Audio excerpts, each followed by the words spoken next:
Hello, fellow peasants. Today I'll be reviewing 1983's Amityville 3D.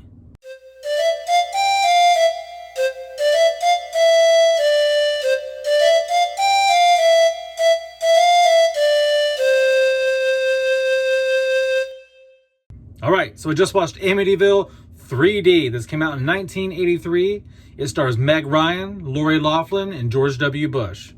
So what is this movie about? Well, it takes place after the events of the first two films.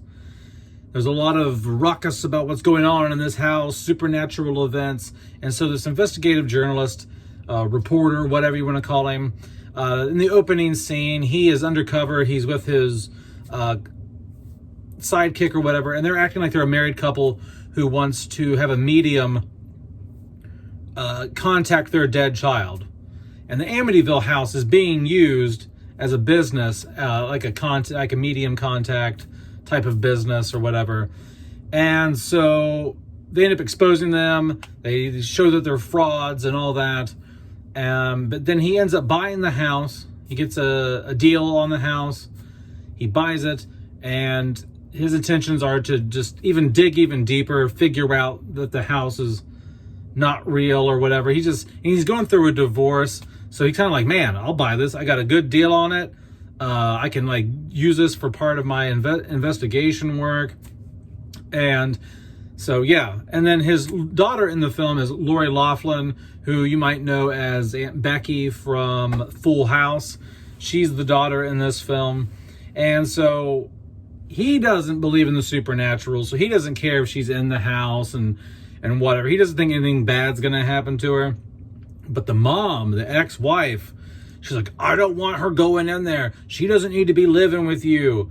There's fucking demons in that house and all this. And so the whole rest of the movie is just bad things happening in the house, outside the house. And there's like a bit of a conversation in the film about religion versus science and things like that, and skepticism and all that. So what do I like? What do I not like about Amityville 3D?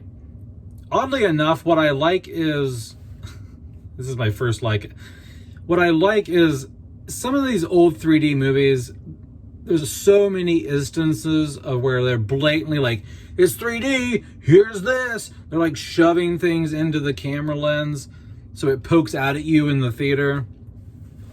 And there is maybe 3 or 4 instances of that in this whole movie. But for the most part, the film just plays like a normal film. There's not a whole lot of poking things at you or anything like that. So I appreciate that because they were more focused on just making a good movie and not some sort of circus sideshow. And I feel like Friday the 13th Part 3 has a lot of poke at you moments, you know, that just are kind of like, you can do it in a more natural way. And I feel like these were done in a much more natural way than Friday the 13th Part 3.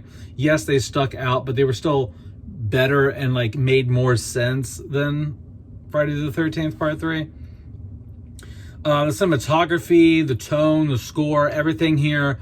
So the second positive is, between the cinematography, the score, and the overall just vibe, it still lives and breathes within the universe of the first two films. I appreciate that continuity in terms of that. It did very much feel like we were still in the same world as the first two films, and I really like that. I don't like when a sequel comes out and the style, the approach is so different that you're like, I don't feel any connection here. So I like that.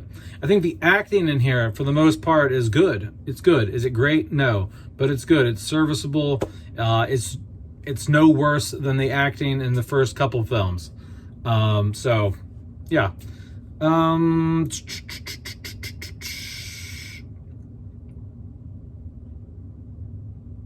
I do like some of the science versus religion aspects of the movie, where, you know, the guy's more skeptical, but then the wife is like, I don't know, I think there's demons in this fucking house. And up until the very end, when shit really pops off, you know, you could easily see why he's skeptical, because she flips out at one point because the circuiting in the house went haywire. She's like, the lights turned off. And he's like, yeah, so what? The lights turn off in houses. So what?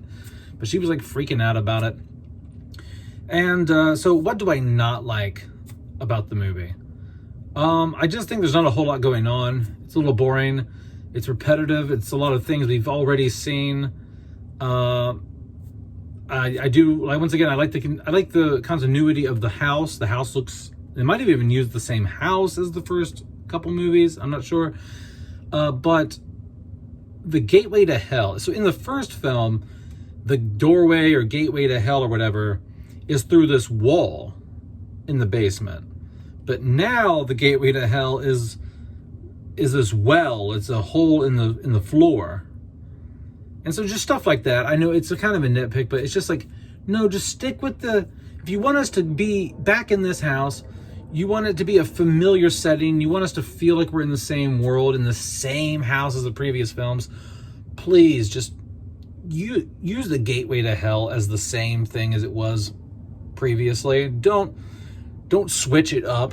You know what I mean? Because this is supposed to be the same fucking house, okay? The gateway to hell ain't gonna move. Some of the effects in here are done okay. They're not great. There's a little subpar, so that's a negative. Especially the purple floaty thing that moves around. Like, they're trying to, like, because their daughter dies. She drowns, okay? Spoiler alert. She drowns, and that's another source of contention with the skeptic husband, because he's out there when she drowns, and they're resuscitating her body, or trying to.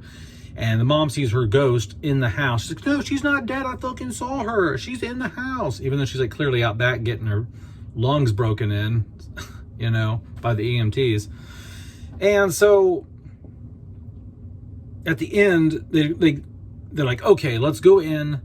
Let's investigate. Let's get all this scientific equipment together. And let's go see what's going on here. Let's prove once and for all what's going on in this house. And maybe that will help your wife or ex-wife or whatever come to terms with the death or this or that. So they set all this stuff up. They contact their daughter, Lori Loughlin, who died, and it's this pink, purplish thing that just like floats around. I don't even know, like, it's such a shitty special effect. It kind of takes you out of it. Like, at least use like a dark, like gray or a black or a yellowish or something like pink. Like, it's like a hot pink purplish color, and it just looks like crap. It does. It looks like crap. But what would I rate this on, like a 1 to 10? I don't know. Like, I wouldn't watch it again, so it's probably like a 4 out of 10. 4 out of 10. But all in all, it was okay.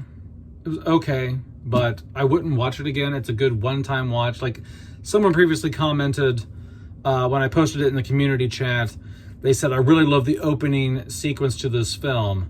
I do too. I think it's great. I think the opening sequence has a lot of atmosphere. It's windy, it's raining. It's great atmosphere at the opening of this film. I like it. I like it. I totally agree with you there. Is the movie complete and utter dog shit? No, it's not. But I'm not going to watch it again. But it's not the worst thing I've ever seen. Fucking Snow Beast that I just watched the other day. That's pretty bad. All right, guys, let me know down in the comments below what you guys think about Amityville 3D. If you like it, you love it, you hate it. Have a good one, peasants. Peace out. Bye-bye.